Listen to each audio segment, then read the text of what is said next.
ஸ்ரீமதி லக்ஷ்மி நரசிம்ம பரபிரம்மனே நமக. அஸ்மத் குருப்பையோ நமக. அஸ்மத் பரகுருப்பையோ நமக. அஸ்மத் சர்வகுருப்ரையோ நமக.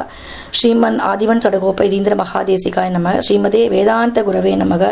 ஸ்ரீமதே ராமானுஜாய நமக. ஸ்ரீமதே பராங்குசாய நமக. ஸ்ரீமன் நாத யமுனாய நமக. ஸ்ரீ ராமஸ்ரீயாயே நமக. ஸ்ரீ புண்டரீகாட்சாய நமக. ஸ்ரீமன் நாதமுனையே நமக. ஸ்ரீமதே சடகோபாய நமக. ஸ்ரீ விஷ்ணு விக்ஷ்ணேஸ்வரனாய நமக. ஸ்ரீயை நமக. ஸ்ரீ நாராயணியே நமக. ஸ்ரீ ரங்கநாத சடகோப யதீந்திரகிருஷ்டம் லக்ஷ்மி நரசிம்ம சடசிக் கருணைக பாத்திரம் ஸ்ரீ ரங்கவீர சடகோப யதீந்திரகிருஷ்டம் ஸ்ரீ வேதாந்த தேசிக யதீந்திர மகம் பிரமத்தியே ஸ்ரீமதே ஸ்ரீவன் சடகோப ஸ்ரீ வேதாந்த தேசிக யதீந்திர மகாதேசிகாய நமக.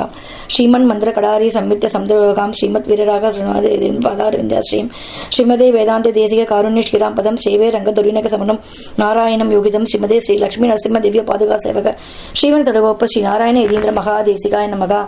ஸ்ரீ வேதாந்த தேசிக யதீந்திர கடாட்சலப்தம் தைரக குணம் புதகாரண்யம் நாராயண தேதி சுழிக்கு பாக்ஷிகந்தம் ஸ்ரீ ரங்கநாத மதிசேகரம் ஆசிரமயாமக.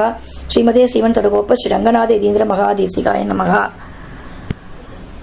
ராமானுஜதயா பாத்திரம் ஞான வைராக்கிய பூஷணம் ஸ்ரீமத் வெங்கடநாதாரியம் வந்தே வேதாந்த தேசிகம் லக்ஷ்மீநாத சமாரம்பாம் நாதயாமுனமத்யமாம் அஸ்மத் ஆச்சாரிய பர்யந்தாம் வந்தே குரு பரம்பராம் யோ நித்யமச்சித பதாம்பத யுக்ம ருக்ம வியாமோதஸ்தராணி திருநாய மேனே அஸ்வத் குரோர் பகவதௌஸ்ய தயைக சிந்தோஹோ ராமானுஜஸ்ய சரணௌ பிரபத்யே மாதா பிதா யுவதயஸ்தனயா விபூதிஹி சர்வம் யதேவ நியமனேன மதன்பயானாம் ஆத்யஸ்லலே குலபதேர்வகுலாபிராமம் ஸ்ரீமத் ததங்கிரி யுகலம் பிரணமாமி மூர்த்தனா பூதம் சகஸ்ரமகாத் வயப்பட்டநாத ஸ்ரீ பக்தி சேர குலசேகர யோகிவானாம் பக்திரான் திருணேன் பரகால யதீந்திர மிஸ்ராம் ஸ்ரீமத் பராங்குச முனிம் பிரணதோஸ்மி நித்வம்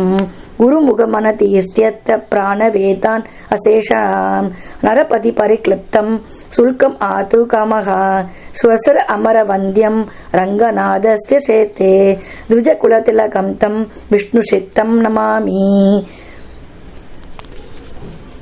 மின்னார் தடமதில் சூழ் வெள்ளி புத்தூர் என்றருகாள் தன்ன சொன்னார் கழற்கமலம் சூடினோம் உன்னால் கிழி அறுத்தான் என்றுரைத்தோம் கீழ்மையின்றி சேரும் வழி அறுத்தோம் நெஞ்சமே வந்து பாண்டியன் கொண்டாட பட்டபிரான் வந்தான் என்று ஈண்டிய சங்கம் எடுத்தூத வேண்டிய ஓதங்கள் ஓத்த விரைந்து கிழி அறுத்தான் பாதங்கள் யாமுடைய பற்று.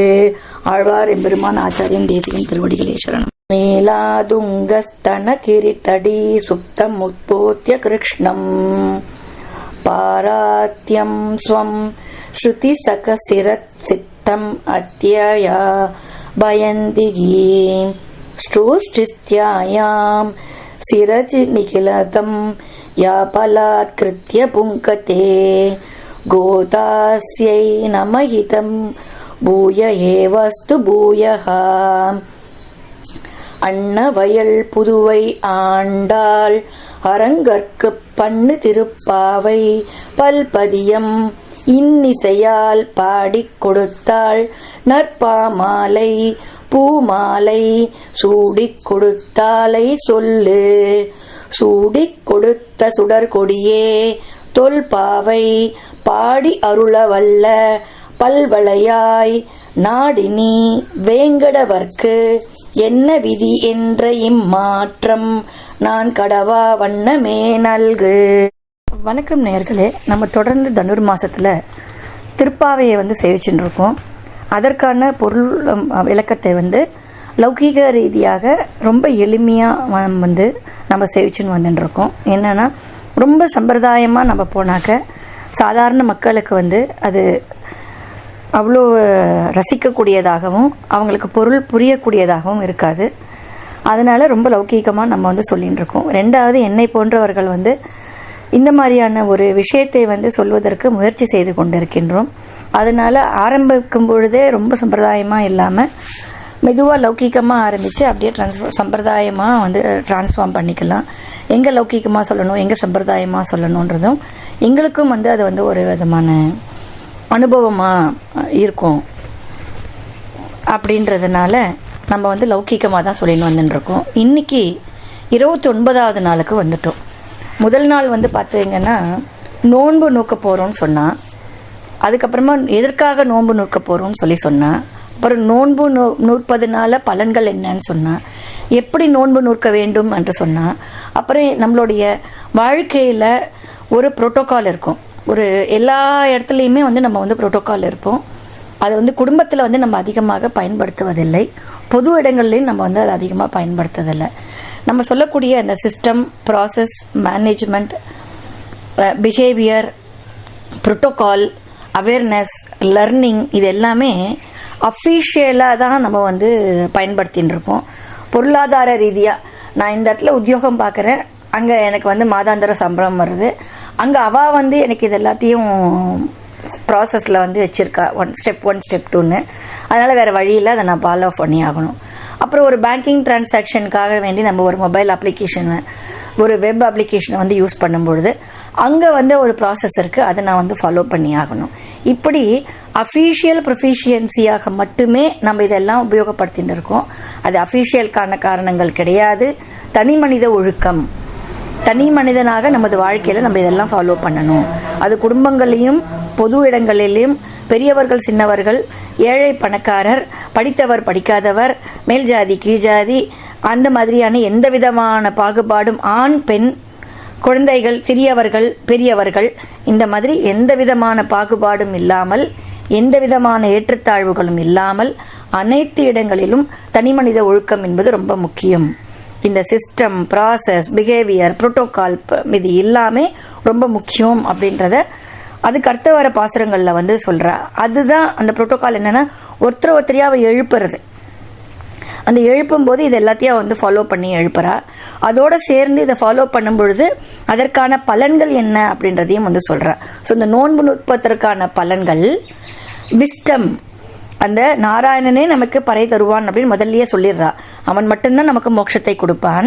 அந்த மோட்சத்திற்கான வழிமுறைகள் என்ன, நெறிமுறைகள் என்ன, பைலாஸ் என்ன, டேர்ம்ஸ் அண்ட் கண்டிஷன் என்ன, அதற்கான பிஹேவியர் என்ன, அதற்கான பேட்டர்ன் என்ன அப்படின்னு சொல்லும் போதே அந்த விஸ்டம் அப்படின்றது என்னன்னா மனிதனுடைய அறிவு, அந்த 6ஆம் அறிவு. மனிதன் அப்படின்னா பீயிங் அப்படின்னாலே அனைத்து உயிர்களையுமே நம்ம வந்து பீயிங் அப்படின்னு தான் சொல்லுவோம். அனைத்து உயிரினங்கள் அப்படின்றத வந்து என்ன சொல்லுவோம், பீயிங் அப்படின்னு சொல்லுவோம். அந்த உயிரினங்கள்ல நம்ம என்ன சொல்றோம், இன்செக்ட்ஸ்ன்னு சொல்றோம். இன்செக்ட்ஸுக்கு அடுத்தது இருக்கக்கூடியது என்ன, பறவைகள் சொல்றோம். அதுக்கு அடுத்து கூடியது என்ன, விலங்குகள் அப்படின்னு சொல்றோம்.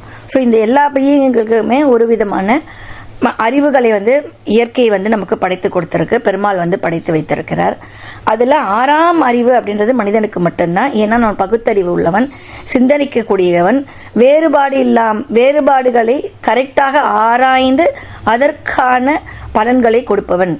மனிதன் வந்து ஜட்ஜ்மெண்டலா இருப்பவன், மனிதன் வந்து அனலைஸ் பண்ணக்கூடியவன், நன்றாக அனலைஸ் பண்ணி அதுக்கு ஒரு ஜட்ஜ்மெண்டல் கொடுப்பவன். அந்த ஜட்ஜ்மெண்ட் எப்படி இருக்குன்னா பகுத்தறிவாக இருக்கணும், அதற்காக அறிவை அவன் பயன்படுத்துபவன்.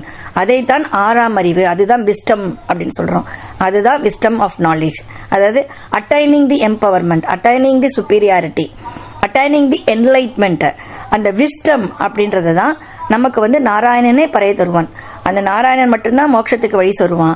அந்த மாதிரி அந்த விஸ்டத்திற்கான வழிமுறை என்ன, நெறிமுறை என்ன அப்படின்றதெல்லாம் நமக்கு இந்த பாசுரம் மூலியமா ரொம்ப அழகா சொல்லிட்டு வந்துருக்கா. இன்னைக்கு இந்த 29வது பாசுரத்துல வந்து என்ன சொல்றான்னா, எல்லாரையும் எழுப்பியாச்சு, அப்புறம் நாராயணன் கிட்ட என்ன கேட்கணும் அப்படின்றதையும் நம்ம வந்து கேட்டாச்சு. ஸோ அஃபர்மேஷன் என்னென்ன பண்ணணும், பிரார்த்தனை எப்படி பண்ணணும், அந்த பிரார்த்தனைக்கான பலன்கள் என்ன, அந்த பிரார்த்தனையை வந்து எப்படி கேட்கணும், அதாவது எந்த மாதிரியான அஃபர்மேஷன் போடணும் அப்படின்றது சொன்னா. உன் மீது பற்று கொண்ட எங்களுக்கு மற்ற பொருள்கள் மீது இச்சை ஏற்படாமல் காப்பாயாக அப்படின்னா என்ன அர்த்தம் அப்படின்னா, அல்பமான சுகங்களுக்கு நிரந்தரமா நமக்கு என்ன பலன் அளிக்கக்கூடியதோ அதற்காக மட்டும்தான் நம்ம வந்து சிந்தனை இருக்கணும் ஒழிஞ்சு, டெம்பரவரியா இருக்கக்கூடிய, அதாவது நான் வாழ்க்கையில ஒரு சக்சஸ் பார்த்த உடனேயுமே தலகணம் வந்துடுறது. கன்சிஸ்டன்ஸ் ஆஃப் சக்சஸ்னாலையும் தலகணம் வரக்கூடாது, கன்சிஸ்டன்ஸ் ஆஃப் ஃபெயிலியர்னாலையும் டிப்ரெஷன் ஆயிடக்கூடாது. ஸோ நம்மளோட இயல்பு என்ன, என்னைக்குமே சமமாக இருப்பது, மத்தியமமாக இருப்பது. ஆலோபனமா ரொம்ப ஓவரா போறது, அவரோபனமா ரொம்ப கீழே போயிடுறது. அது இல்லாம மத்தியமமா ஷகானா ராகத்துல மத்தியமமா எவ்வளோ அழகா வந்து ருக்கு ருக்கு ருக்கு உமை டார்லிங் கில்மியருக்கு அப்படின்னு அந்த ஆலாபோனம் ஔரம்பரத்தை கூட சின்னதா ஏற்றி சின்னதா இறக்கி அப்படியே மத்தியமத்தில் அந்த நோட்ஸ்ல வந்து ரொம்ப அழகா வந்து பாடியிருப்பா இல்லையா. ஸோ அந்த மாதிரி மனித வாழ்க்கை வந்து எப்படி இருக்கணும்னா ரொம்ப அதிகமா துள்ளி கொடுக்காம ரொம்ப அழகமா இதுவா இல்லாம தெளிவான சிந்தனை, என்றைக்குமே அந்த நன்றி உணர்வு, நன்றின்னு சொல்லக்கூடாது, நன்றி உணர்வு, அதாவது gratitude. So living in the attitude of gratitude with self care, self love, self healing, self discipline. அதாவது சிஸ்டம் ப்ராசஸ் திருப்பி அதே தான். ஸோ அந்த ப்ரோட்டோகால் என்ன, பிஹேவியரல் பேட்டர்ன் என்ன, ஸோ இது எல்லாத்தையுமே நான் வந்து என்னைக்கும் என் கூட இருந்து காப்பாயாக, இதெல்லாம் என்னைக்குமே என்னோட கூட இருக்கணும் அப்படின்னு சொல்லி அவ வந்து கேட்டுக்கிறா. அந்த 29வது பாசுரத்துல, சிற்றும் சிறுகாலே வந்துன்னை சேவித்து உன் பெற்றாமரை அடியே போற்றும் பொருள் கேளாய், பெற்றம் மேய்ந்து உண்ணும் குலத்தில் பிறந்து நீ குற்றவேல் எங்களை கொள்ளாமல் போகாது, இவற்றை பறைகொள்வான் அன்றுகான் கோவிந்தா, எற்றைக்கும் ஏழேழ் பிறவிற்கும் உன் தன்னோடு உற்றோமே ஆவோம், உனக்கே நாம் ஆட்சி செய்வோம், மற்றை நம் காமங்கள் மற்றும் ஏலோர் எம்பாவாய்.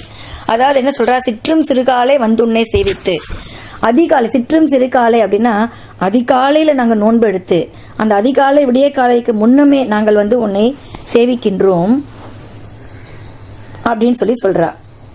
குற்றவேல் எங்களை கொள்ளாமல் போகாது அப்படின்றா. அப்படின்னா என்னன்னா பணிவிடைகள், என்னோட கர்மம் என்னன்னா பணி செய்து கிடப்பதே அப்படின்றா.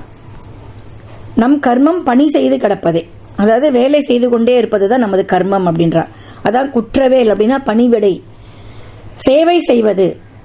எவ்வளவு அழகா சொல்லிட்டா பாருங்க. மனித பிறவியில நம்ம எல்லாருமே எதற்காக இருக்கோம்னா, it is only for mechanism of support system. ஒருவருக்கு ஒருவர் சர்வீஸ் பண்றதுதான். ஒரு இடத்துல நான் எஜமானினா இன்னொரு இடத்துல நான் வந்து முதலாளி, இன்னொரு இடத்துல நான் வந்து தொழிலாளி. ஸோ இந்த மாதிரி ஒரு இடத்துல முதலாளியா இருக்கிறவன் இன்னொரு இடத்துல தொழிலாளியா இருப்பான்.